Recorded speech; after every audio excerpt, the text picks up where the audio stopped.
Hello friends, welcome to Books in Tamil. இன்னைக்கு நாம Books in Tamilல summarise பண்ண போற அல்லது கத்துக்க போற புக்னே நான் சொல்லுவேன். என்ன பண்ண போகுது அப்படின்னா நம்மளுடைய பர்சனாலிட்டியும் நம்மள சுத்தி இருக்கிற மனிதர்களுடைய பர்சனாலிட்டியையும் தெரிஞ்சுக்கிட்டு அதுக்கு ஏத்த மாதிரி நம்மளோட பேச்சை நம்மளோட இன்ஸ்ட்ரக்ஷன்ஸை நம்மளோட எக்ஸ்பெக்டேஷன்ஸை வடிவமைச்சுக்கிறதுக்கு ஹெல்ப் பண்ணக்கூடிய ஒரு புக். இந்த புக்கோட டைட்டில் த 4 Tendencies. இதோட ஆத்தர் பேரு கிரெட்சன் ரூபின். சில சமயங்களில் நாம் ஒரு முடிவு எடுத்துட்டு நம்ம பேச்சை நாமே கேட்க மாட்டோம். அதாவது நம்மளோட எக்ஸ்பெக்டேஷனை நாமளே மீட் பண்ண மாட்டோம். இதை செய்யணும்னு நினச்சிருப்போம், செய்ய மாட்டோம். இதை கற்றுக்கணும்னு நினச்சிருப்போம், கற்றுக்க மாட்டோம். நம்ம பேச்சை நாமளே மதிக்க மாட்டோம். பல சமயங்களில், பெரும்பாலான சமயங்களில் நம்மளை சுற்றி இருக்கிறவங்க நம்ம பேச்சை மதிக்க மாட்டாங்க, நம்ம எக்ஸ்பெக்டேஷன்ஸை மீட் பண்ண மாட்டாங்க, நம்ம சொல்கிறத கேட்க மாட்டாங்க. இது உங்கள் வாழ்க்கையிலையும் நடந்திருக்கா இல்லையா? ஸோ இதில் என்ன பிரச்சனைன்னா, ஒரு எக்ஸ்பெக்டேஷன் வச்சுக்கிட்டு அதை மீட் பண்ணாமல் போகும்பொழுது நம்ம வாழ்க்கை தனிப்பட்ட முறையிலையும் ஒரு சிக்கலாகுது, ஒரு பேக்லாக் ஆகுது. ஒரு இன்ஸ்டிடியூஷனில், குடும்பங்கிற இன்ஸ்டிடியூஷன்லேயே ஆகட்டும், இல்லை ஆஃபீஸ்லேயே ஆகட்டும், ஃப்ரெண்ட்ஸ் செட்டிங்லேயே ஆகட்டும், அதுவும் ஒரு பிரச்சனையாகுது. ஏன் இந்த மாதிரி நடக்குது? ஏன்னா மனிதர்கள் ஒவ்வொருத்தருக்கும் ஒரு டெண்டன்சி இருக்குது. அதாவது தமிழில் சொல்லணுன்னா ஒவ்வொருத்தருக்கும் ஒரு குணாதிசயம் இருக்குது. இந்த மனிதர்கள் ப்ராட் கேட்டகரியாக மனிதர்களுடைய குணாதிசயங்களை 4 டிஃப்ரெண்ட் கேட்டகரிஸாக பிரிக்கிறாரு ஆத்தர். அப்ஹோல்டர், குவெஸ்டினர், ஆப்ளிகர், ரிபல் அப்படின்னு 4 கேட்டகரிஸ். இந்த 4 கேட்டகரிஸையும் எப்படி கண்டுபிடிக்கிறது, அவங்களுக்கு ஏற்ற மாதிரி எப்படி அவங்கக்கிட்ட சொல்கிறது, ஒரு விஷயத்த, ஒரு காரியத்தை அவங்க மூலமாக நம்ம ஆக்கிக்கணும்னு நினச்சா ஒவ்வொருத்தருக்கும் ஒவ்வொரு விதமாக சொல்லணும். அப்போ தான் அவங்களுக்கு அது சேஃபாக ஃபீல் பண்ணி, அவங்க அதை கம்ஃபர்டபுளாக ஃபீல் பண்ணி அந்த விஷயத்தை போய் செய்வாங்க. ஸோ நம்மளுக்கே நம்ம சொல்லிக்கும் பொழுது கூட நம்மளோட டெண்டன்சி என்னன்னு தெரிஞ்சுக்கிட்டு அதுக்கேற்ற மாதிரி நம்ம சொல்லிக்கணும். அப்போ தான் நம்மளோட வார்த்தையை நாமளே மதித்து கேட்போம். ஸோ அது என்ன, அந்த டெண்டன்சிஸ் என்ன, இதை எப்படி கண்டுபிடிக்கிறது, அப்புறம் அந்த கண்டுபிடிச்சதுக்கப்புறம் ஒவ்வொருத்தர்கிட்டையும் நாம் எப்படி அதுக்கு ஏற்ற மாதிரி கம்யூனிகேட் பண்ணுறது, எப்படி அதை பயன்படுத்திக்கிறது, இதை தான் இந்த வீடியோவில் நம்ம பார்க்க போகிறோம். ஸோ இந்த 4 கேட்டகரிஸ், இந்த 4 டெண்டன்சி உடைய மனிதர்களையும் ஈஸியாக அசஸ் பண்ணி யாருக்கு என்ன டெண்டன்சி இருக்குது அப்படின்னு கண்டுபிடிக்கிறதுக்கு நான் ஒரு சின்ன சின்ன இன்ட்ரொடக்ஷன் ஒவ்வொரு டெண்டன்சி பற்றி பேசும்போதும் சொல்கிறேன். பெரும்பாலும் உங்களால் அதை வச்சே கண்டுபிடிச்சிட முடியும். அப்படி ஒரு வேளை என்னால் முடியல, எனக்கு கஷ்டமாக இருக்குது, எனக்கு இன்னும் கொஞ்சம் கிளாரிட்டி வேணும் அப்படின்னு நினச்சிங்கன்னா, இந்த ஆத்தர் ஒரு வெப்சைட் வச்சுருக்காரு. அந்த வெப்சைட்டில் ஒரு குவெஸ்டினர் வச்சுருக்காரு, ஒரு குவிஸ் வச்சுருக்காரு. நான் அதோட லிங்க்கை டிஸ்கிரிப்ஷன் பாக்ஸில் கொடுக்குறேன். அந்த குவிஸ்ஸு நீங்கள் எடுத்துக்கும் போது அதில் இன்னும் நிறைய கொஸ்டின்ஸ் இருக்கும். அதோட எண்டில் உங்களோட டெண்டன்சி என்ன அப்படிங்கிறது அதுலேயே வரும். அல்லது உங்களுக்கு பக்கத்தில் இருக்கிறவங்களோட டெண்டன்சியை பற்றி தெரிஞ்சுக்கணுன்னா அவங்களோட இடத்துலேருந்து நீங்கள் அந்த குவிஸ்க்கு ஆன்சர் பண்ணி பாருங்கள், இல்லை அவங்களே எடுத்துக்க சொல்லுங்கள் அந்த குவிஸை. அப்போ அவங்களோட டெண்டன்சி என்னங்கிறது உங்களுக்கு தெரிஞ்சிடும். அதுக்கப்புறமா நீங்கள் இந்த வீடியோவில் இருக்கிற இன்ஸ்ட்ரக்ஷன்ஸை யூஸ் பண்ணி ஒவ்வொருத்தர்கிட்ட எப்படி பேசணும், பழகணும், அவங்கக்கிட்ட ஒரு எக்ஸ்பெக்டேஷன் நீங்கள் வச்சுருக்கீங்கன்னா எப்படி சொன்னால் அவங்க நீங்கள் சொல்கிறத கேட்பாங்க அப்படிங்கிறத கற்றுக்கிட்டு அதுக்கேற்ற மாதிரி நீங்கள் ஆக்ட் பண்ணி உங்களோட வாழ்க்கையை சக்ஸஸ்ஃபுல்லாக ஆக்கிக்கலாம். உங்களுக்கு சான்ஸ் கிடச்சிதுன்னா கண்டிப்பாக இந்த புக் வாங்கி படித்து பாருங்கள். அவரோட வெப்சைட்டில் போய் மற்ற குவிசஸையும் எடுத்துக்கோங்க, மற்ற விஷயங்களையும் கற்றுக்கிறதுக்கு முயற்சி பண்ணுங்கள். இது ரொம்ப ரொம்ப ஹெல்ப்ஃபுல்லாக இருக்கும். Now let's get into the book. இந்த ஹோல் ரீசர்ச்சுக்கும் இந்த ஹோல் புக்கை எழுதுறதுக்கும் ஆத்தருக்கு ரொம்ப ஒரு அடிப்படை ஆதாரமாக இருந்த ஒரு சம்பவம் என்னன்னு கேட்டிங்கன்னா, அவங்களோட ஃப்ரெண்டோட ஒரு நாள், ரொம்ப நாள் லாங் டேர்ம் ஃப்ரெண்டை கொஞ்ச நாள் கழித்து மீட் பண்ணி ஃப்ரெண்டோடு உட்காந்து ஒரு ரெஸ்டாரண்ட்டில் சாப்பிட்டுட்டு இருந்திருக்காங்க. அப்போ அந்த ஃப்ரெண்டு சொல்லியிருக்காங்க, நான் எக்ஸசைஸ் பண்ணணும், என் பாடியை ஃபிட்டாக வச்சுக்கணும்னு நினைக்கிறேன், எழுந்து ஓடணும், லைக் ரன்னிங் போகணும், ஜாகிங் போகணும்னு நினைக்கிறேன், ஆனால் என்னால் முடியறதே இல்லை, நீ மட்டும் எப்படி இப்படி இருக்க, ஃபிட்டாக இருக்க அப்படின்னு கேட்டிருக்காங்க. ஸோ இந்த ஃப்ரெண்டை பற்றி ஒரு விஷயம் என்னென்னா, இவங்க ஸ்கூல் படிக்கும் போது ஆக்சுவலி அவங்க அந்த ட்ராக்கில் ஓடக்கூடியவங்க, like she was a runner. So ஒரு ஸ்போர்ட்ஸ் பர்சன், ரொம்ப ஒரு ஸ்போர்ட்ஸ் பர்சனாலிட்டி, அந்த ஓடக்கூடிய மைண்ட் செட் அவங்களுக்கு இருக்குது, she knows how to do it. So அந்த நாலேஜ் இருக்குது, அந்த ஃபிட்னஸ் எல்லாம் இருந்தவங்க தான், தெரியாதவங்க ஒன்றும் கிடையாது. ஆனால் திடீர்னு ஏன் அவங்களால இதை செய்ய முடியல? அவங்க இப்போவும் செய்யணும்னு நினைக்கிறாங்க, ஆனால் செய்ய முடியல. ஸோ இந்த விஷயத்தை பற்றி ஆத்தர் யோசிச்சுட்டே இருந்திருக்காங்க. ஸோ அது எதனால் அப்படின்னுட்டு அதில் இருந்து அந்த ஒரு ஸ்பார்க்லேருந்து ஆரம்பிச்சது தான் இந்த என்டையர் ரீசர்ச். அண்ட் இந்த entire book was written based on that research.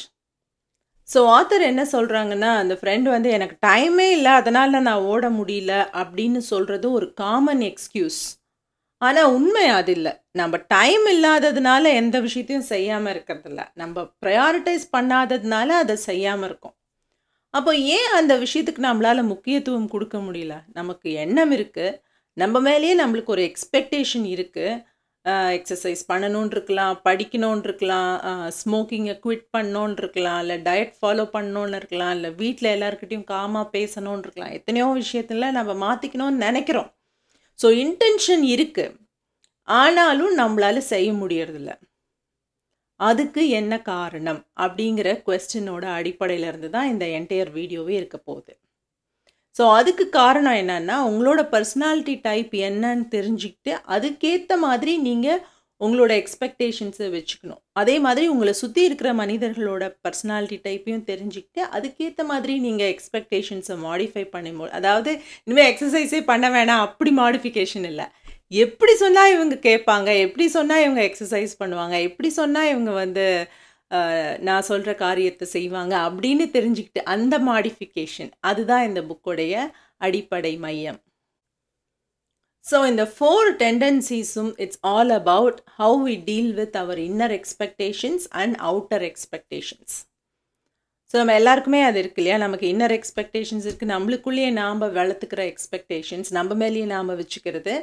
அதே மாதிரி மற்றவங்க நம்ம மேலே வைக்கிறது, இந்த சொசைட்டி நம்ம மேலே வைக்கக்கூடிய எதிர்பார்ப்பு. ஸோ இந்த இன்னர் எக்ஸ்பெக்டேஷன், அவுட்டர் எக்ஸ்பெக்டேஷன், இதை ஒரு மனுஷன் எப்படி ஹேண்டில் பண்ணுறான் அப்படிங்கிறத பொறுத்து தான் இந்த 4 கேட்டகரிஸில் ஏதோ ஒரு கேட்டகரிஸில் they are going to fall. So இந்த அப்ஹோல்டர்ஸ் அப்படிங்கிற people, the first category upholders, இவங்க வந்து அவங்களோட இன்னர் எக்ஸ்பெக்டேஷன்ஸையும் மீட் பண்ணுவாங்க, அவுட்டர் எக்ஸ்பெக்டேஷன் அதாவது வெளி உலகம் அவங்க மேலே வைக்கக்கூடிய எக்ஸ்பெக்டேஷன்ஸையும் கரெக்டாக மீட் பண்ணுவாங்க. அப்படின்னா இவங்க தான் சூப்பர் ஆளுங்க போல இருக்குது அப்படின்னு நினைக்கிறீங்களா? அதான் இல்லை. எல்லா டெண்டன்சி, எல்லா கேட்டகரி பீப்புளுக்குமே, இந்த 4 கேட்டகரி பீப்புளுக்குமே அவங்களுக்குன்னு உரிய பலம் பலவீனங்கள் இருக்குது. அதை நீங்கள் தெரிஞ்சுக்கும் பொழுது நீங்கள் அந்த கேட்டகரியில் இருந்தாலும் சரி, இல்லை உங்களை சுற்றி இருக்கிறவங்க அந்த கேட்டகரியில் இருந்தாலும் சரி, உங்களால் அதை எளிதாக ஹேண்டில் பண்ண முடியும். ஸோ அப்ஹோல்டர்ஸ் அவங்களோட இன்னர் எக்ஸ்பெக்டேஷன்ஸையும் அவுட்டர் எக்ஸ்பெக்டேஷன்ஸையும் ரெண்டுத்தையுமே கரெக்டாக மேனேஜ் பண்ணுவாங்க. ரெண்டுத்துக்குமே அவங்க ரெண்டுத்தையும் மீட் பண்ணுவாங்க. அதாவது இப்போ அவங்களுக்கு அவங்களே ஒரு ரூல் வச்சுக்கிறாங்கன்னு வச்சுக்கோங்களேன். காலையில் 5 மணிக்கு எழுந்திரிக்கணும், எழுந்திரிச்ச உடனே வீட்டை க்ளீன் பண்ணணும், இல்லை எழுந்திரிச்ச உடனே 1/2 மணி நேரம் நடக்கணும், அல்லது எழுந்திரிச்ச உடனே ஏதாவது ஒன்று சமைக்கணும், இந்த மாதிரிலாம் ஏதாவது ஒன்று வச்சுக்கிறாங்க அப்படின்னா கரெக்டாக 5 மணிக்கு எழுந்திரிச்சிருவாங்க, கரெக்டாக அந்த விஷயத்தை பண்ணிவிடுவாங்க. அதே மாதிரி அவுட்டர் எக்ஸ்பெக்டேஷன், வெளியிலேருந்து வரக்கூடிய எக்ஸ்பெக்டேஷன்ஸையும் அவங்க கரெக்டாக மீட் பண்ணுவாங்க. இப்போ ஆஃபீஸுக்கு போகும்போது இதுதான் ரூல், 8:50க்கு நீங்கள் போகணுன்னா கரெக்டாக 8:50க்கு போவாங்க. யூனிஃபார்ம் போட்டுட்டு போனோன்னா கரெக்டாக அந்த யூனிஃபார்ம் போட்டுட்டு போவாங்க. எது யூனிஃபார்ம் கலரோ அதுலேருந்து கொஞ்சம் கூட மாறாமல் கரெக்டாக போட்டுட்டு போவாங்க. அதே மாதிரி ஏதோ ஒரு இடத்துக்கு போகிறாங்கன்னு வைங்களேன், இப்போ ஒரு ஸ்விம்மிங் பூலுக்கு போகிறாங்க, இல்லை ஒரு கோயிலுக்கே போகிறாங்க, ஏதாவது ஒரு இடத்துக்கு போகிறாங்க, அங்கே ஒரு நோட்டீஸ் போர்டு வச்சு அங்கே எப்படி பிஹேவ் பண்ணணும் அப்படின்னு ஒரு ரூல் போர்டு எழுதி வச்சுருக்காங்கன்னு வைங்களேன். அதை படித்து பார்த்துட்டு அதுபடி கரெக்டாக பிஹேவ் பண்ணுவாங்க. டயத்துக்கு வந்துடுவாங்க, டைமுக்கு வந்து வேலைகளை எல்லாம் முடிச்சிருவாங்க. அதே மாதிரி அவங்களோட என்ன சொல்கிறது, அந்த ஒரு ரூல் ஃபாலோவர்ஸ்ன்னு சொல்லலாம் இவங்கள. ஸோ ஏதாவது ரூல் இருக்குன்னா அதை கண்டிப்பாக ஃபாலோ பண்ணிடுவாங்க. அது தனக்குத்தானே போட்டுக்கிட்ட ரூலாக இருந்தாலும் சரி, மற்றவங்க அவங்களுக்கு போட்ட ரூலாக இருந்தாலும் சரி, ஆர்கனைசேஷன் போட்ட ரூலாக இருந்தாலும், ஃபேமிலி போட்ட ரூலாக இருந்தாலும் கரெக்டாக ஃபாலோ பண்ணிடுவாங்க. இந்த கேட்டகரி பீப்புளுக்கு பேர் அப்ஹோல்டர்ஸ். 2வது கேட்டகரி பீப்புள் ஆர் கால்ட் குவெஸ்டினர்ஸ். இவங்க தன்னோட இன்னர் எக்ஸ்பெக்டேஷன்ஸை கரெக்டாக மீட் பண்ணிடுவாங்க. ஆனால் வேர்ல்டு, அவுட் சைடு வேர்ல்டு, அதாவது ஃபேமிலியில் இருக்கிறவங்க, ஃப்ரெண்ட்ஸு, ஆஃபீஸில் இருக்கிறவங்க, அவங்க வைக்கக்கூடிய எக்ஸ்பெக்டேஷன்ஸை இவங்க பயங்கரமாக குவெஸ்டின் பண்ணுவாங்க. அதாவது இவங்களே முடிவு பண்ணிக்கிறாங்கன்னு வைங்களேன், காலையில் 5 மணிக்கு எழுந்திரிக்கணும் அப்படின்னு சொல்லி இவங்களே முடிவு பண்ணிக்கிட்டு படுத்தாங்கன்னா கரெக்டாக 5 மணிக்கு எழுந்திரிச்சிருவாங்க. எந்திரிச்சு கிளம்பணும், இந்த இடத்துக்கு போகணும் அப்படின்லாம் இவங்களாவே ஒரு எக்ஸ்பெக்டேஷன் வச்சு அதை கரெக்டாக மீட் பண்ணிடுவாங்க. ஆனால் வீட்டில் இருக்கிறவங்க சொல்கிறாங்க, நாளை காலையில் 5 மணிக்கெலாம் எந்திரிச்சிரு, கிளம்பு, அப்போ தான் ரெடி கரெக்டாக இருக்கும் அப்படின்னு. அப்போ இவங்க ஒத்துக்கவே மாட்டாங்க. அவுட் சைடு எக்ஸ்பெக்டேஷன்ஸை இவங்களால மீட் பண்ணவே முடியாது, எந்திரிக்க மாட்டாங்க. கேள்வி கேட்பாங்க. They are questionnaires. ஏன் 5 மணிக்கு எழுந்திரிக்கணும்? ஏன் 5:30க்கு எழுந்திரிச்சா என்ன ஆகிடும்? ஏன் நீ முதல்ல எழுந்திரிச்சு ரெடி பண்ணிட்டு அப்புறம் என்ன எழுப்பலாம் இல்லை? ஏன் நான் 6 மணிக்கு எழுந்திரிச்சு நான் கேபில் வந்துக்கிறேனே, ஏன் நான் 7 மணி, இந்த மாதிரி பயங்கரமான கொஸ்டின்ஸு கேட்டுக்கிட்டே இருப்பாங்க. ஸோ அவங்களா ஒரு முடிவு எடுத்தால் அவங்க ஒத்துப்பாங்க, இல்லைன்னா கேள்வி கேட்டுனே இருப்பாங்க. இந்த கேட்டகரி ஆஃப் பீப்புளுக்கு பேர் கொஸ்டினர்ஸ். 3வது கேட்டகரி ஆஃப் பீப்புளுக்கு பேர் ஆப்ளிகர்ஸ். இவங்க வந்து எப்போவுமே ஆப்ளிகேட்டடாக ஃபீல் பண்ணுவாங்க. அதாவது தன்னோட எக்ஸ்பெக்டேஷன்ஸை இவங்களால கரெக்டாக மீட் பண்ண முடியாது, ஆனால் மற்றவங்களோட எக்ஸ்பெக்டேஷன்ஸை கரெக்டாக மீட் பண்ணிடணும்னு நினைப்பாங்க. அதாவது இவங்க ஒரு 3 மணிக்கு ஆஃபீஸ் முடிஞ்சோடனே போய் எங்கேயாவது சாப்பிட்டுட்டு ஒரு ரிலாக்ஸ்டாக ஒரு வாக்கிங் போயிட்டு வரலாம் அப்படின்னு அன்றைக்கி ஒரு முடிவு பண்ணிக்கிறாங்கன்னு வைங்களேன்.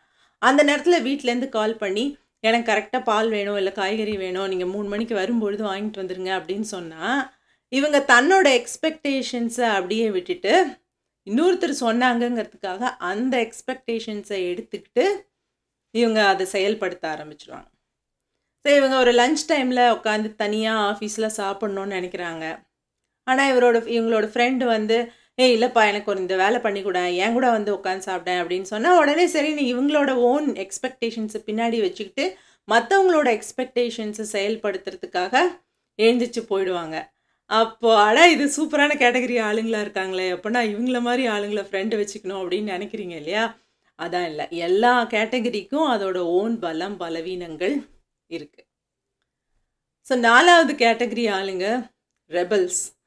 இவங்க வந்து தன்னோட எக்ஸ்பெக்டேஷன்ஸையும் மீட் பண்ண மாட்டாங்க, அடுத்தவங்களோட எக்ஸ்பெக்டேஷன்ஸையும் மீட் பண்ண மாட்டாங்க. அப்படின்னா ரொம்ப ரொம்ப பிரச்சனையான ஆளுங்க போல இருக்குது, இவங்களை சொசைட்டியை விட்டே தள்ளி வச்சிடணும் அப்படின்னு நினைக்கிறீங்களா? நோ, எல்லா கேட்டகரிக்கும் அவங்கவுங்கள ஓன் பலம் பலவீனங்கள் இருக்குது. இப்போ நாம் ஒவ்வொரு கேட்டகரிஸாக பார்க்கலாம். ஸோ இப்போ ஃபர்ஸ்ட் கேட்டகரி அப்ஹோல்டர்ஸ். இந்த அப்ஹோல்டர்ஸ் வந்து நம்ம முதலே சொன்ன மாதிரி அவங்களோட இன்னர் எக்ஸ்பெக்டேஷன்ஸையும் கரெக்டாக மீட் பண்ணிடுவாங்க, வெளியிலேருந்து மற்றவங்க கொடுக்கக்கூடிய எக்ஸ்பெக்டேஷன்ஸையும் கரெக்டாக மீட் பண்ணிடுவாங்க. இவங்களோட பலம் என்னன்னா, இந்த நேரத்தில் இந்த வேலையை இப்படி முடிச்சு வை அப்படின்னு நீங்கள் சொன்னீங்கன்னா கரெக்டாக அவங்க முடிச்சுடுவாங்க. என்ன எக்ஸ்பெக்டேஷனோ அதை பண்ணிடுவாங்க. இந்த நேரத்தில் இந்த ஒர்க்கை இன்றைக்கி இப்படி முடிச்சிருக்கணும் அப்படின்னா அதே மாதிரி முடிச்சு வச்சுருவாங்க. ஸோ ஒன்றும் சொல்லப்போனால் இவங்க கொஞ்சம் ரிலையபிள் பீப்புள்னு சொல்லலாம், நம்பிக்கைக்கு உரியவர்கள். அவங்ககிட்ட ஒரு வேலையை கொடுத்துட்டேன்ப்பா, அவன் கண்டிப்பாக பார்த்துப்பான், பொறுப்பானவன் அப்படின்லாம் சொல்கிறோம் இல்லையா, அவங்க இந்த ஆளுங்க தான். அதே மாதிரி இவங்க இன்னர் எக்ஸ்பெக்டேஷன்ஸையும் கரெக்டாக மீட் பண்ணிடுவாங்க. அதாவது ஒரு புது ஹேபிட்டை வந்து டெவலப் பண்ணிக்கணும்னு நினைக்கிறாங்கன்னு வைங்களேன். ஒரு டயட்டில் இருக்கணும் அப்படின்னு நினைக்கிறாங்கன்னா, இப்போ மற்றவங்களாம் வந்து ஒரு 3 நாள் 4 நாள் டயட்டில் இருந்துட்டு அப்படியே அதை லூஸ் பண்ணிவிடுவாங்க இல்லையா? ஆனால் இந்த அப்ஹோல்டர் பீப்புள் வந்து ஒரு டயட்டில் இருக்கணும்னு நினைக்கிறாங்கன்னா கண்டிப்பாக அந்த டயட்டில் இருப்பாங்க. போக போக போக ரொம்ப ஸ்ட்ராங் ஆகிட்டே போவாங்க. அதை பற்றி அதிகமாக கற்றுட்டு அந்த புது ஹேபிட்டை கற்றுக்கிட்டு வளர்த்துக்கிறதுல இவங்க ஒரு எக்ஸ்பர்ட்னே சொல்லலாம். ஸோ இதெல்லாம் இவங்களுடைய பலம். இவங்களோட பலவீனம் என்ன அப்படின்னு கேட்டால், இவங்க நீங்கள் என்ன இன்ஸ்ட்ரக்ஷன் இருக்கோ, அதாவது என்ன விஷயம் சொல்லப்பட்டிருக்கோ அதை அப்படியே பிளைண்டாக ஃபாலோ பண்ணுவாங்க, எதிர்கேள்வியே கேட்க மாட்டாங்க. ஸோ என்ன இன்ஸ்ட்ரக்ஷன் இருக்கோ அதை ஃபாலோ பண்ணுவாங்க. எதிர்கேள்வி கேட்குறதோ அல்லது வேற ஒரு ஆங்கிள்லேருந்து அந்த பிரச்சனையை அணுகிறதோ இல்லை வேற ஒரு விதமான ஒரு சிந்தனையை அங்கே கொண்டு வரதோ அதெல்லாம் இவங்க பண்ணவே மாட்டாங்க. ரூல்னா ரூல், அதை ஃபாலோ பண்ண, என்னத்துக்கு நீ வேற மாதிரி பண்ணலாமான்னு யோசிக்கிற அப்படிங்கிறது தான் இவங்களோட பிரச்சனையே. இது என்ன ப்ராப்ளம்னா, இவங்க இந்த மாதிரி இருக்கிறது மட்டும் இல்லாமல் நம்மளையும் இதே மாதிரி இருக்க சொல்லி இன்சிஸ்ட் பண்ணுவாங்க. இப்போ நீங்கள் வந்துட்டு ஏன்பா இதையே இப்படி பண்ணணும், அப்படி பண்ணலாமே அப்படின்னு கேட்குறீங்கன்னு வைங்களேன், இவங்க உங்கள் மேலே இரிட்டேட் ஆவாங்க. நீங்கள் ரூலை ஃபாலோ பண்ணணும் அப்படின்னு அவங்க எக்ஸ்பெக்ட் பண்ணுவாங்க. ஸோ உங்கள் ஆஃபீஸில் நீங்கள் ரூலை ஃபாலோ பண்ணாமல் லைட்டாக ஏதாவது பண்ணிட்டுறீங்கன்னு வைங்களேன். இப்போ 3 மணிக்கு கிளம்புறதுக்கு பதிலாக 2:50க்கு கிளம்பி போயிடுறீங்க, 2:55க்கு கிளம்பி போய்ட்றீங்க. பாஸே அதை நோட் பண்ணியிருக்க மாட்டார், ஆனால் இவங்களால அதை தாங்கவே முடியாது. உங்கள் ஆஃபீஸோட மாரல் போலீஸ் வேலையெல்லாம் பார்க்குறவங்க இவங்களாக தான் இருப்பாங்க. இவங்களே உங்ககிட்ட வந்து கேட்பாங்க, ஏன் இப்படி சீக்கிரமாக கிளம்புற அப்படின்னு கோமா கேட்பாங்க, இல்லைனா நக்கலாக கேட்பாங்க, இல்லை சர்க்காஸ்டிக்காக கேட்பீங்க. ஏதோ ஒன்று கேட்குறாங்கன்னு வச்சுக்கோ, நீ எப்போவுமே சீக்கிரமாலாம் கிளம்பிடுவேன் அப்படின்னு. என் பிரச்சனை எனக்கு தான் ஏன் தெரியும் அப்படிலாம் சொன்னால் இவங்க ஒத்துக்கவே மாட்டாங்க. அப்புறம் இவங்க ஒரு அளவுக்கு மேலே போயிட்டு பாஸ்கிட்டே போட்டு கொடுத்துருவாங்க. ஏன்னா இவங்களோட மைண்ட் செட்னா ரூல் ஃபாலோ பண்ணுறது தான் இவங்க வாழ்க்கையோட ஒரு முக்கியமானதுமான குறிக்கோள். இவங்களும் ரூலை ஃபாலோ பண்ணுவாங்க. மற்றவங்க ரூலை ஃபாலோ பண்ணாமல் போனால் இவங்க ஏமாற்றப்படுறதா ஃபீல் பண்ணுவாங்க.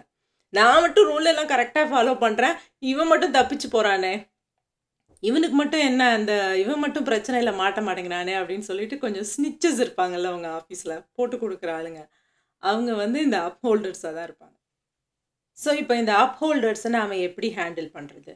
இவங்க கிட்ட நீங்கள் பேசும்போது கிளியர் இன்ஸ்ட்ரக்ஷன் கொடுக்கணும். ஸோ இவங்க அவங்களோட ஸ்பௌஸாக இருந்தாலும், உங்கள் ஆஃபீஸில் அவங்க கீழே வேலை செய்கிறவங்களா இருந்தாலும் கரெக்டாக ப்ரிசைஸாக இன்ஸ்ட்ரக்ஷன் கொடுக்கணும். இதை பண்ணு, இதை பண்ணி முடிச்சுட்டு இதை பண்ணு, இதை இந்த டைம் பண்ணு, இதுக்கப்புறம் இதை பண்ணி இவங்ககிட்ட போய் பேசு, ஃபைனல் ப்ராடக்ட் இந்த மாதிரி இருக்கணும் அப்படின்னு எல்லா இன்ஸ்ட்ரக்ஷனையும் நீங்கள் கிளியராக கொடுத்துடணும் ஃபஸ்ட்டே. ஆனால் இவங்களை மைக்ரோ மேனேஜ் பண்ண தேவையில்லை. திருப்பி திருப்பி போய் இவங்க பண்ணாங்களா, பார்த்தாங்களா, செஞ்சாங்களான்னு நீங்கள் இவங்ககிட்ட கேட்கவே வேண்டாம். இன்ஸ்ட்ரக்ஷனை கொடுத்துட்டிங்கன்னா தே ஆர் வெரி ரிலையபிள். கண்டிப்பாக அந்த டைமுக்கு நீங்கள் சொன்ன மாதிரி அவங்க அந்த வேலையை செஞ்சு முடிச்சிருப்பாங்க. ஆனால் இவங்கக்கிட்ட இருக்கிற ஒரு நெகட்டிவ் பாயிண்ட் என்ன அப்படின்னா, ஏதாவது ஒரு சின்ன தப்பு நடந்துச்சுன்னா ரொம்ப அவங்களே தன்னைத்தானே ஒரு நெகட்டிவ் லூப்புக்குள்ளே போய் தன்னைத்தானே செல்ஃப் சாபட்டாஜ் பண்ணி தன்னைத்தானே திட்டிக்குவாங்க. ஸோ ரொம்ப ஒரு ஃபெயிலியர்ஸை பார்த்து பயப்படக்கூடிய ஒரு பீப்புள் இவங்க. அதே மாதிரி நீங்கள் ஒரு தப்பு பண்ணாலும் அதுக்கும் அவங்க பயங்கரமாக டென்ஷன் ஆவாங்க. எங்கேயாவது ஒரு பிளான் வச்சுருக்க, அந்த பிளானில் ஒரு சின்ன டீவியேஷன்னா இவங்களால தாங்கவே முடியாது. ஸோ எப்போயாவது நீங்கள் உங்கள் பிளானில் ஒரு டீவியேஷன் வந்துருச்சு அப்படின்னு சொன்னால் அவங்கக்கிட்ட போயிட்டு நீங்கள் பேசும்பொழுது, பிளானில் ஒரு டீவியேஷன்ப்பா, 3 மணி இல்லை 4 மணிக்கு தான் மீட் பண்ணுறோம் அப்படின்னு சொல்லிடாதீங்க. பயங்கரமாக டென்ஷன் ஆகிடுவாங்க. என்ன சொல்லணுன்னா, ஆதியிலேருந்து அந்த வரைக்கும் சொல்லணும், இதை நான் பண்ணலான்னு நினச்சிட்டு இருந்தேன்ப்பா, 3 மணிக்கு பண்ணலான்னு நினச்சேன், இந்த மாதிரியான விஷயங்கள்லாம் நான் ப்ரிப்பேர்டாக தான் இருந்தேன், இருந்தாலும் ஒரு அன்எக்ஸ்பெக்டட் சேஞ்ச் வந்துருச்சு, இந்த சேஞ்ச் வந்ததுனால இப்போ நான் 4 மணிக்கு மூவ் பண்ணுறேன் அப்படின்னு நீங்கள் நீளமாக அவங்கக்கிட்ட எக்ஸ்பிளைன் பண்ணிங்கன்னா அவங்க கொஞ்சம் காமாக இருப்பாங்க. இவங்களோட இன்னொரு பெரிய ஒரு ப்ராப்ளம் என்னென்னா, இவங்க ஃபெயிலியரை பார்த்து பயப்படக்கூடிய ஆட்கள்.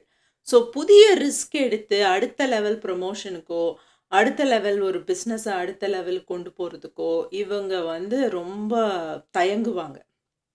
ஸோ அது இவங்கக்கிட்ட இருக்கிற ஒரு பெரிய ஒரு நெகட்டிவ் பாயிண்ட். ஸோ இவங்க அவங்களோட ஸ்பௌஸாக அவங்க ஃபேமிலியில் ஒருத்தங்களாக இருந்தால் இவங்களோட அந்த பயத்தை நீங்கள் புரிஞ்சுக்கிட்டு அனுசரிக்கணும். என்ன நீ இப்படிலாம் பண்ணுற, நீ பாட்டுக்கு பண்ணு, போய் பண்ணு அப்படிலாம் சொல்லக்கூடாது. இவங்களை நீங்கள் அனுசரித்து அந்த பயம் இவங்களுக்கு இருக்குங்கிறத நீங்கள் புரிஞ்சுக்கிட்டிங்கன்னா இவங்களோட ஆனால் உங்களுடைய ரிலேஷன்ஷிப் வந்து ரொம்ப ஸ்மூத்தாக இருக்கும். அதுதான் அப்ஹோல்டர் பீப்புள். ரெண்டாவது கேட்டகரி ஆஃப் பீப்புள் குவெஸ்டினர்ஸ். இவங்க வந்து அவங்களே அவங்களுக்கு ஒரு ரூல் போட்டுக்கிட்டாங்கன்னா அதை கரெக்டாக ஃபாலோ பண்ணிடுவாங்க. ஆனால் இன்னொருத்தங்க அவங்களுக்கு ரூல் போட்டால் அவங்களுக்கு பிடிக்கவே பிடிக்காது, பயங்கரமாக குவெஸ்டின் பண்ணுவாங்க. ரூலை ஃபாலோ பண்ணுறது அப்படிங்கிறதே இவங்களுக்கு பிடிக்காது. நான் ஏன் பண்ணணும், எதுக்கு பண்ணணும், ஏன் இப்போ பண்ணணும், நாளைக்கு பண்ணக்கூடாதா, அந்த மாதிரி எக்கச்சக்கமாக கேள்வி கேட்டுகிட்டே இருப்பாங்க. அதனால் அந்த கேட்டகரிக்கு பேரே குவெஸ்டினர்ஸ். அதுக்காக இவங்க மற்றவங்கள போல அக்கறை இல்லாதவங்க, அன்பு இல்லாதவங்க, ஹெல்ப் பண்ணாதவங்கன்னு அர்த்தம் இல்லை.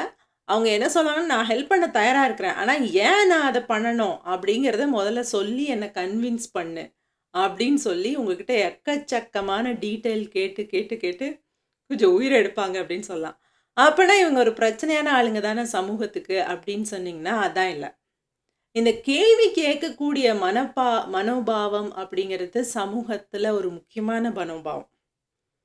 ஸோ இந்த கேள்வி கேட்கக்கூடியவங்க தான் எல்லாரும் ஒரே திசையில் யோசிச்சுட்டு இருக்கும்போது அந்த இன்னொரு ஆங்கிளில் சிந்தனை போக்கையே மாற்றி புதிய சொல்யூஷன்ஸை, புதிய சிந்தனைகளை, புதிய ஒரு சமுதாயம் கட்டமைக்கப்படுவதற்கு தேவையான விஷயங்களை அந்த கிண்டில் பண்ணக்கூடிய, அந்த இக்னைட் பண்ணக்கூடிய பர்சனாலிட்டிஸாக இருப்பாங்க.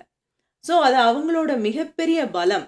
மிகப்பெரிய பலவீனம் என்னென்னா, நாளாந்திர வாழ்க்கையை நம்ம அவங்களோட ஷேர் பண்ணும் பொழுது, அவங்களோட ஒரே வீட்டில் வசிக்கும் பொழுது, ஒரே ஆஃபீஸில் ஒர்க் பண்ணும் பொழுது எதுக்கெடுத்தாலும் அவங்க கேள்வி கேட்டுகிட்டே இருக்காங்க அப்படிங்கிறது நம்மளுக்கு ஒரு ஃப்ரஸ்ட்ரேஷனாக இருக்கும். ஸோ இவங்கக்கிட்ட நீங்கள் போய் பேச ஆரம்பிக்கிறதுக்கு முன்னாடியே எல்லா டீட்டெயிலையும் சொல்லிவிடுங்க. ஸோ இந்த குவெஸ்டினர்ஸ் கிட்ட உங்களுக்கு வேலையை ஆக்கிக்கணும் அப்படின்னு சொன்னால் நீங்கள் அவங்கக்கிட்ட டீட்டெயிலாக பேசுகிறதுக்கு தயாராகிடணும். அதாவது சாயந்தரம் வரும் பொழுது காய்கறி வாங்கிட்டு வாங்க, இல்லை ப்ரெட் வாங்கிட்டு வாங்க அப்படின்னு ஒரு பிளண்ட்டாக ஒரு இன்ஸ்ட்ரக்ஷன் அவங்களுக்கு கொடுக்கவே கூடாது. ஸோ அவங்களுக்கு குடுக்கும்போது நீங்க என்ன சொல்லணும்னா, சாயந்தரம் வரும்பொழுது பிரெட் வாங்கிட்டு வாங்க. ஏன்னா நாளைக்கு காலையில மாவு இல்ல. அதனால நம்மளால தோசை வாக்க முடியாது, தோசை சாப்பிட முடியாது, இல்ல இட்லியும் சாப்பிட முடியாது, இல்ல வேற எந்த ஒரு பிரேக்ஃபாஸ்ட்டும் சாப்பிட முடியாது. ஆனா பிரெட் இருந்துச்சுன்னா நம்ம வந்து அத சாண்ட்விச்சா பண்ணி சாப்பிட்டுக்கலாம். ஸோ நாளைக்கு காலையில பிரெட் சாண்ட்விச் சாப்பிடுறதுக்காக பிரெட்டும் இந்த காய்கறிகளும் வாங்கிட்டு வந்துருங்க. இப்படி கிளியரா இன்ஸ்ட்ரக்ஷன் குடுத்தீங்கன்னா, அவங்க காது குடுத்து கேட்பாங்க. இல்லன்னா நீங்க பிரெட் வாங்கிட்டு வான்னு ஜெனரலா சொன்னீங்கன்னா, "பிரெட்டா? எதுக்கு பிரெட்டு? ஏன்? நாளைக்கு எதுக்கு பிரெட்டு? இன்னைக்கு எதுக்கு வேணும்? ஏன் நாளைக்கு வாங்க முடியாதா? எந்த பிரெட் வேணும்? எந்த கேட்டகரி வேணும்? அத வச்சு என்ன பண்ண போற? எப்ப சாப்பிட போற? எப்படி சாப்பிட போற? எத்தன பிரெட்டுன்னு 100 கேள்வி கேட்பாங்க. ஸோ அந்த எல்லா கேள்விக்கும் நீங்க முதல்லயே பதில குடுத்துருங்க. இவங்க கிட்ட பேசும்போது, இந்த கொஸ்டினர்ஸ் கிட்ட பேசும்போது நீங்க காஷியஸா இருக்க வேண்டிய இன்னொரு விஷயம் என்னன்னா, இவங்க 1008 கேள்வி உங்கள கேட்பாங்க. ஆனா நீங்க பதிலுக்கு அவங்கள கேள்வி கேட்டீங்கன்னு வைங்களேன், அவங்க டென்ஷன் ஆயிடுவாங்க. அவங்களுக்கு அது பிடிக்கவே பிடிக்காது. என்ன ஒரே ஐரானிக்கலா இருக்குன்னு கேட்டிங்கன்னா, ஆமா. ஏன்னா அவங்கள பொறுத்தவரைக்கும் என்னன்னா, அவங்க பயங்கரமா ரிசர்ச் பண்ணி, டீட்டெயில்ஸ்லாம் கலெக்ட் பண்ணி, எல்லா ஃபேக்ட்ஸையும் தெரிஞ்சு வச்சு பயங்கர ப்ரிப்பேர்டா இருக்கிறாங்க. என்கிட்ட வந்து நீ என்ன கேள்வி கேட்கறது? எனக்கு எல்லாம் தெரியும். அப்படிங்கிற மாரி கொஞ்சம் டென்ஷன் ஆயிடுவாங்க. அதனால இவங்க கிட்ட கேள்வி நீங்க கேட்கும்பொழுது கூட, "ஏன் இப்படி பண்ற?" அப்படின்னு கேட்கக்கூடாது. "Why are you doing this?" அப்படின்னு கேட்காம, நீ இந்த மாதிரி பண்ணலான்னு யோசிக்கிறியா? ஏன்?" அப்படின்னு சொல்லி எனக்கு கொஞ்சம் எக்ஸ்ப்ளைன் பண்றியா? "நீ ஏன் அத விட இத ப்ரிஃபர் பண்ற? Why do you prefer this? Can you please explain?" அப்படின்னு சொல்லி கேட்கணும். "எனக்கு கொஞ்சம் சொல்லு. நீ ஏன் இந்த டெசிஷன் எடுத்தேன்னு எனக்கு கொஞ்சம் எக்ஸ்ப்ளைன் பண்ணு." அப்படின்னு நீங்க அவங்களோட அவங்க கிட்ட இந்த நாலேட்ஜ கத்துக்கிறதுக்கு கேட்குற மாதிரியான கேள்விகள கேட்டீங்கன்னா, அவங்க ரொம்ப ஹாப்பி ஆயிடுவாங்க. ஆஹா! அப்படின்னு சொல்லிட்டு உங்களுக்கு சந்தோஷமா சொல்லி தருவாங்க. அதே மாரி நீங்க சொல்ற வேலையும் அவங்க போய் உங்களுக்காக செஞ்சுட்டு வந்துருவாங்க. ஸோ ஒவ்வொருத்தர்கிட்ட ஒரு மாதிரி பேசணும். இந்த கொஸ்டினர் பீப்பிள் கிட்ட நீங்க இப்படி தான் பேசணும். Clear instructions. அவங்க கொஸ்டின்ஸ்க்குலாம் நீங்க ஆல்ரெடி ப்ரிப்பேர் ஆயிடணும். அதே மாதிரி அவங்கள கொஸ்டின் கேட்கும்போது, நீங்க அவங்கள அக்யூஸ் பண்ற மாதிரி பேசவே கூடாது. அவங்க கிட்ட இருந்து நீங்க ஹெல்ப் கேட்குற மாதிரி நீங்க கேட்டீங்கன்னாக்க, உங்களுக்கு சந்தோஷமா ஹெல்ப் பண்ணுவாங்க. அவங்க கிட்ட போய் நான் பணிஞ்சு பேசணுமா? அப்படி இல்ல. உங்களுக்கு இன்னொருத்தரோட இருக்கிற ரிலேஷன்ஷிப் வந்து டெவலப் பாசிட்டிவா இருக்கணும் அப்படின்னு சொன்னா, அவங்களோட டெண்டன்சிக்கு ஏத்த மாதிரி நம்மளும் நம்மள கொஞ்சம் மாத்திக்கிறது, அது ஒரு நல்ல விஷயம் தானே இல்லையா? 3வது கேட்டகரி ஆஃப் பீப்பிள் வந்து ஆப்ளிகர்ஸ். ஸோ இவங்க எப்பவுமே ஆப்ளிகேட்டடா ஃபீல் பண்ணுவாங்க. இவங்க வந்து தனக்குன்னு ஒரு எக்ஸ்பெக்டேஷன் வச்சுக்கிட்டா அவங்களால மீட் பண்ணவே முடியாது. ஆனா மத்தவங்களோட எக்ஸ்பெக்டேஷன மீட் பண்ணணும்னு ரொம்ப மெனக்கெடுவாங்க. அதாவது தானே போய் எக்ஸர்சைஸ் பண்ணணும் அப்படின்னு நெனைக்கிறாங்கன்னு வைங்களேன், இவங்க போவே மாட்டாங்க எந்திரிச்சு. இவங்களால ஒரு நியூ ஹேபிட்ட ஃபார்ம் பண்ணிக்கவே முடியாது. ஆனா ஒரு ஃப்ரெண்ட் இருக்காங்க. அந்த ஃப்ரெண்ட் வந்து ஒரு அப்ஹோல்டர். அவங்க கரெக்ட் டைம்க்குலாம் எக்ஸர்சைஸ் பண்ண போயிடுவாங்க அப்படின்னா, இவங்க அவங்க கிட்ட கேட்டு வச்சுப்பாங்க. "ஏய் நீ போம்போது என்னையும் கொஞ்சம் கூப்பிடுறியா?" அப்படின்னு. ஸோ இன்னைக்கு சாயந்தரம் நான் 5 மணிக்கு போறேன். நீ வந்துரு அப்படின்னு அந்த ஃப்ரெண்ட் சொன்னா, உடனே இவங்க போயிடுவாங்க. இந்த டயட்டுன்னு சொல்லி இவங்களே ரூல் போட்டுக்கிட்டா இவங்களால ஃபாலோ பண்ண முடியாது. இல்ல நம்ம வீட்ல இனிமேலேருந்து டயட் ஃபாலோ பண்ண போறோம் எல்லாரும். அதனால இதுதான் சாப்பாடு அப்படின்னு வீட்ல அம்மா சொன்னா, அப்பா சொன்னா இவங்க கரெக்ட்டா செஞ்சுருவாங்க. இவங்கள பொறுத்தவரைக்கும் இவங்களுடைய ஒரு பலவீனம்னு கூட சொல்லலாம். பலவீனம் என்னன்னா, இன்னொருத்தவங்க இவங்கள ஒரு they have to hold them accountable. இவங்களுடைய நாளாந்திர வாழ்க்கைக்கு இவங்க என்னெல்லாம் செய்யணும், செய்யக்கூடாதுங்கிறத இன்னொருத்தர் ஒரு அக்கவுண்டபிலிட்டிய இவங்க மேல போட்டா, அப்போ வந்து இவங்க கரெக்ட்டா செஞ்சுருவாங்க. ஆனா, தனக்கு தானே ஒரு ரூல் போட்டுக்கிட்டு செய்யறது இவங்களால முடியாது. அப்போ நல்லதாளுங்க, நம்ம கூட இந்த மாதிரி ஆட்கள் இருந்தாங்கன்னா, நம்ம ஜாலியா இருக்கலாம். ஏன்னா, நம்ம சொல்றதெல்லாம் இவங்க கேட்டுருவாங்க அப்படின்னு சொல்றீங்க இல்லையா? நெனைக்கிறீங்க. ஆனா, உண்மை என்னன்னா, இவங்க அப்படி செஞ்சுருவாங்க. செஞ்சுட்டு உள்ளுக்குள்ள ஃபீல் பண்ணுவாங்க. ச்சே! நான் வந்து இன்னைக்கு 3 மணிக்கு ஆஃபீஸ் முடிஞ்சு வாக்கிங் போலான்னு நெனச்சுட்டு இருந்தேன். ஆனா, இவன் வந்து என்ன இங்க கூட்டிட்டு போயிட்டான். என்னால ஏன் இவன எதிர்த்தே பேச முடியல? நான் ஏன் இப்படி இருக்கேன்? ஏன் நான் வந்து எப்ப பார்த்தாலும் மத்தவங்க சொல்றதே கேட்குறேன்? ஏன் என்னால வந்து மத்தவங்கள மாதிரி ஒரு லீடரா இருக்க முடியல? நான் ஏன் எப்ப பார்த்தாலும் ஃபாலோவரா இருக்கேன்? அப்படின்னு சொல்லி ஒரு தாழ்வு மனப்பான்மையில ரொம்ப தவிப்பாங்க. இந்த தாழ்வு மனப்பான்மை இருக்கிற மக்களே பார்த்தீங்கன்னா, கொஞ்ச நாளைக்கு அப்புறம் அவங்களோட நீங்க ஒரு ரிலேஷன்ஷிப்ல இருக்கும்பொழுது, அவங்களோட தாழ்வு மனப்பான்மைய அவங்க பேலன்ஸ் பண்றதுக்காக, சுத்தி இருக்கிற மனிதர்கள் மேல அதிகமா குறை கண்டுபிடிக்க ஆரம்பிப்பாங்க. நீங்க எது செஞ்சாலும் அவங்க குறை கண்டுபிடிச்சுக்கிட்டே இருப்பாங்க. உங்ககிட்ட அடிக்கடி சண்டை போடுவாங்க. ஏன்னா அவங்க தாழ்வு மனப்பான்மையில இருக்காங்க. அந்த அளவுக்கு உங்களையும் தாழ்த்திட்டா, அப்போ ஈக்குவல் ஆயிடும் அப்படின்னு அவங்க நெனைப்பாங்க. They make you feel low. இந்த மாதிரியான ஆப்ளிகேட்டர்ஸ் உங்கள் ரிலேஷன்ஷிப்பில் இருக்காங்கன்னா ஜாலி அப்படின்னு நீங்கள் எடுத்துக்கக்கூடாது. நீங்கள் அவங்கள எம்பவர் பண்ணணும். இல்லைன்னா இந்த லாங் டேர்மில் இந்த ரிலேஷன்ஷிப் சரியாக வராது.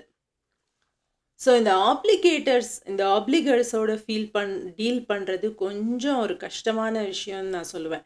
இன்ஃபேக்ட் நிறையா மென்டல் ஹெல்த் கவுன்சிலர்ஸ் சைக்காலஜிஸ்ட்கே இவங்களுக்கு கொஞ்சம் புரியாத கேட்டகரி பீப்புள் இவங்க. ஏன் நீ தான் உனக்கு தான் இன்டென்ஷன் இருக்குது, உனக்கு அறிவு இருக்குது, எக்ஸசைஸ் பண்ணோன்னு நீ போய் பண்ண வேண்டியது தானே அப்படின்னு நம்ம கேட்போம். ஆனால் அவங்களால பண்ண முடியாது. சரி, அவன் சொல்லி உன் ஃப்ரெண்டு சொல்லி தான் நீ போகிற, அப்போ உன் ஃப்ரெண்டுக்காக தேங்க் பண்ண வேண்டியதானே அப்படின்னா அதுவும் இவங்களால பண்ண முடியாது. எப்போ பார்த்தாலும் இவங்க ஒரு மாதிரி சேடாக ஃபீல் பண்ணுவாங்க. என்னடா இது எப்போ பார்த்தாலும் நம்மளை மற்றவங்க டாமினேட் பண்ணுற மாதிரி இருக்குன்னு. இவங்க தான் டாமினேட் பண்ண விடுவாங்க. ஆனால் அதே ஒரு விஷயத்துக்காக இவங்க ஃபீல் பண்ணி பேடாகவும் ஃபீல் பண்ணுவாங்க. ஸோ இந்த ஆப்ளிகர் கேட்டகரியில் நீங்கள் இருந்தீங்கன்னா அதை பேலன்ஸ் பண்ணுறதுக்கு நீங்கள் என்ன பண்ணலாம் அப்படின்னு சொன்னால், உங்களுக்குன்னு ஒரு ஓன் கேலண்டர் வச்சுக்கலாம். அந்த கேலண்டரில் வந்து உங்கள் டாஸ்க்கை போட்டுக்கலாம். ஸோ நீங்கள் இன்னொரு ஆள் உங்களை அக்கௌண்டபிள் உங்களை வந்து ஹோல்ட் பண்ணுறதுக்கு பதிலாக இந்த மாதிரி ஒரு சாஃப்ட்வேரோ ஒரு ஆப்போ உங்களை ஹோல்ட் பண்ணிச்சுன்னா, உங்கள் பணம் நீங்கள் செலவு பண்ணுறீங்க அப்படின்னா இன்னொருத்தர் உங்களுக்கு கணக்கு பார்த்து உங்களை கேள்வி கேட்க ஆள் இல்லை அப்படின்னா நீங்கள் என்ன பண்ணலான்னா ஒரு ஆப் வச்சுக்கலாம். அந்த ஆப்பில் வந்து இவ்வளோ செலவு அந்த கிராஃப் வர மாதிரியான ஆப்ஸ் எல்லாம் வச்சுக்கிட்டிங்கன்னா அந்த technology will hold you accountable. So அது வந்து உங்களுக்கு கொஞ்சம் ஈஸியாக இருக்கும். இந்த ஆத்தரே ஒரு ஆப் வச்சுருக்காரு, பெட்டர் ஆப் அப்படின்னு சொல்லி. ஸோ அந்த ஆப்பை நீங்கள் ட்ரை பண்ணி பாருங்கள். அந்த app will help you hold accountable. So உங்களோட லேசினஸ்லேருந்து உங்களோட கோவத்துலேருந்து நீங்கள் கற்றுக்கக்கூடிய விஷயங்களுக்கு start using lot of technology. So உங்களோட ஃப்ரெண்டு உங்களோட ஸ்பௌஸ் ஒரு ஆப்ளிகராக இருந்தால் என்ன பண்ணுறது? அதாவது நீங்கள் சொல்கிறது எல்லாத்தையும் அவங்க கேட்பாங்க, கேட்டுட்டு பேடாகவும் ஃபீல் பண்ணுவாங்க. அப்போ நீங்கள் என்ன பண்ணோன்னா, நீங்கள் அவங்களுக்கு 2 மடங்கு அதிகமாக தேங்க் பண்ணணும். ஸோ உங்கள் ஃப்ரெண்டோ உங்கள் ஹஸ்பண்டோ ஒரு ஆப்ளிகர்னால் நீங்கள் அவங்களுக்கு வெர்பலாக நிறைய தேங்க் பண்ணணும். உன்னால தான் நான் இப்படி இருக்கேன், உன்னால தான் நான் வந்து என் வாழ்க்கை ஈஸியாக இருக்கு, நீ தான் எவ்வளோ ஹெல்ப் பண்ணுற, நீ தான் இங்கே எல்லாமே அப்படின்னு நீங்கள் அவங்கள ஒவ்வொரு டைமும் ஃபீல் பண்ண வைக்கணும். என்னங்க நான் ஏங்க அவங்கள வந்து எப்போ பார்த்தாலும் ஐஸ் வச்சுட்டே இருக்கணும்? செய்யணும். ஏன்னா நீங்கள் சொல்கிற வேலையெல்லாம் அவங்க கரெக்டாக செஞ்சுருவாங்க. உங்கள் எக்ஸ்பெக்டேஷன்ஸ்லாம் அவங்க கரெக்டாக மீட் பண்ணிவிடுவாங்க. ஸோ அவங்களுடைய மன சந்தோஷத்துக்காக, அவங்களுடைய மன ஆறுதலுக்காக நீங்கள் ஒரு விஷயம் செய்யணும். அதுதான் இந்த விஷயம். நீங்களே ஒரு ஆப்ளிகர்னால் நீங்கள் you should start using more technologies to hold you accountable. 4வது கேட்டகரி ஆளுங்க ரிபல்ஸ். இவங்க வந்து அவங்க சொல்கிறதையும் கேட்க மாட்டாங்க, மற்றவங்க சொல்கிறதையும் கேட்க மாட்டாங்க. ஸோ அப்பேரண்ட்லி அவங்களே ஒரு ரூல் வச்சுக்கிட்டு அவங்க வாழ்க்கையை ஒரு கட்டுப்பாட்டுக்குள்ளே எடுத்துகிட்டு போய் ஒரு ஒழுங்கு கட்டுப்பாட்டுக்குள்ளே கொண்டு வரவும் அவங்களால முடியாது. மற்றவங்க ஒரு ஆர்கனைசேஷனோ ஒரு பேரண்ட்ஸோ டீச்சர்ஸோ ஒரு குரூப்போ அவங்க சொல்கிற ரூலை கேட்டு அந்த இடத்துல எல்லாருக்கும் ஒத்து போய் வாழறதும் இவங்களால முடியாது. ஒரு ஆப்போசிஷனல் டிஃபைன்ஸ், எதுக்கு எடுத்தாலும் எதிர்த்து பேசி எதுக்கு எடுத்தாலும் ஒரு சண்டை போடுற ஒரு மைண்ட் செட் இவங்களுக்கு இருக்கும். ஸோ இவங்க ஒரு ப்ராப்ளமேட்டிக் பீப்புளா அப்படின்னு கேட்டிங்கன்னா ஆமாம். ஆனால் ஒரு நல்ல விஷயம் என்னென்னா ரொம்ப ரொம்ப ரொம்ப குறைவான பீப்புள் தான் இந்த ரிபல் கேட்டகரியில் இருக்கிறாங்க. ஸோ ஒரு 100க்கு ஒருத்தர் 2 பேர் தான் இந்த மாதிரி இருப்பாங்க அப்படிங்கிறது ஒரு நல்ல விஷயம். இருக்கட்டுங்க, அந்த 100க்கு ஒருத்தர் 2 பேர் எனக்கு வந்து வாய்ச்சாங்கன்னா நான் என்னங்க பண்ணுறது அப்படின்னு கேட்டிங்கன்னா, இவங்க வந்து நீங்கள் இதுதான் ரூல், இதை பண்ணு அப்படின்னு சொன்னீங்கன்னா பண்ண மாட்டாங்க. ஆனால் அதுக்கு ஆப்போசிட்டாக சொன்னீங்கன்னா அவங்க போய் அதுக்கு ஆப்போசிட்டாக போய் பண்ணிவிடுவாங்க. அதாவது நீங்கள் அவங்கள எக்ஸசைஸ் பண்ண வைக்கணும் அப்படின்னு நினைக்கிறீங்கன்னா, எக்ஸசைஸ் பண்ணு உடம்புக்கு நல்லது அப்படிலாம் சொன்னால் செய்ய மாட்டாங்க. ஒன்னாலலாம் கண்டிப்பாக எக்ஸசைஸே பண்ண முடியாது, நீலாம் சக்சீடே பண்ண மாட்டேன், உன்னால் 1 மாதம்லாம் கண்டினியூஸாக பண்ண முடியாதுன்னு சொன்னீங்கன்னா உங்களை தப்புன்னு ப்ரூவ் பண்ணுறதுக்காகவே அவங்க போய் பண்ணி காட்டுவாங்க. I know this is very very frustrating to deal with these kind of people, but this is the only way to deal with them.